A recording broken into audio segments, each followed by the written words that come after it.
จอดูหนังวิเคราะห์บานเตทีเด็ด3คู่ประจำวันพุธที่18เดือน2ปี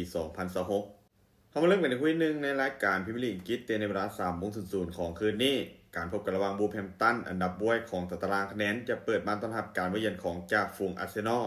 บูฟเจ้าบ้านพวกเขามีฟอร์มการเล่นในช่วงหลังที่บ่ค่อยดีโดยจะนักไปทางแพ้และเสมอเกมรับยังคงมีปัญหาเสียประตูค่อนข้างง่ายส่วนเกมบุกก่อพึ่งพาจากจังหวะการเล่นเกมส่วนกลับเป็นหลักแต่ความสม่ำเสมอยังคงต่ำส่วนอาร์เซนอลทีมเยือนพวกเขามีฟอร์มการเล่นที่ค่อนข้างดีโดยเฉพาะเกมบุกที่ยิงประตูได้ค่อนข้างสม่ำเสมอระบบทีมเริ่มลงตัวเกมเพสซิ่งและเกมบุกมีความหลากหลายขึ้นผู้เกมคาดว่าอาร์เซนอลพวกเขาเป็นฝ่ายที่ของบาสและบุกเข้าใส่ตลอดทั้งเกมส่วนวูฟน่าจะเน้นมาตั้งรับลึกล้อสวนแต่ถ้าหากถูกยิงนำไว้มีโอกาสที่จะไหลได้เปิดจากภาพรวมด้วยความคมและคุณภาพผู้เล่นอาร์เซนอลยังคงเหนือกว่าอย่างเห็นการคาดการณ์สกอร์ที่น่าจะเกิดขึ้นอาร์เซนอลจะบุกเหมาะชนะวูฟแบบสบายๆไปด้วยสกอร์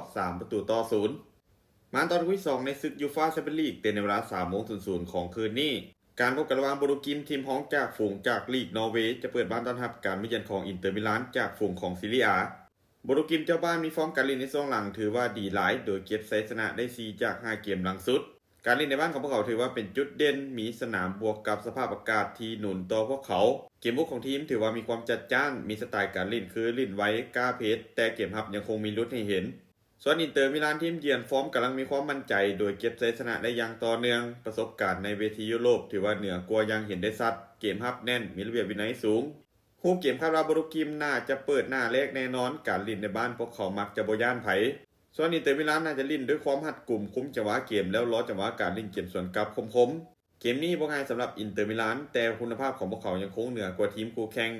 การคาดการณ์สกอร์ที่น่าจะเกิดขึ้นอินเตอร์มิลานจะบุกเหมาชนะโบรูกิมไปด้วยสกอร์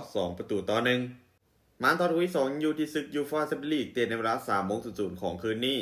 การพบกันระหว่างโอลิมปิกกอสทีมอันดับ2จากลีกยิตจะเปิดบ้านต้อนรับการมาเยือนของไบเออร์เลเวอร์คูเซ่นทีมอันดับ6จากบุนเดสลิก้าโอลิมปิกกอสฟอร์มการเล่นในช่วงหลังค่อนข้างแกร่งแต่เกมในบ้านของพวกเขายังคงพอมีทีเด็ดแฟนบ้านกดดันคู่แข่งได้ดี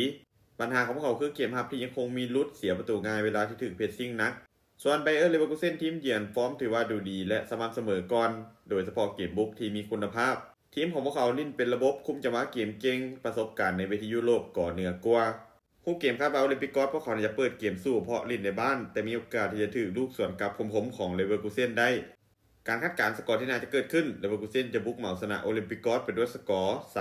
3-1สุดท้ายนี้ถ้าทุกคนสนใจแนวทางดีๆแบบนี้อย่าลืมกดไลค์กดแชร์ออกไปเพื่อเป็นแนวทางเพิ่มเติมและใครที่สนใจอยากลงทุนสามารถกดลิงก์ทางหน้าช่องได้เลยเด้อ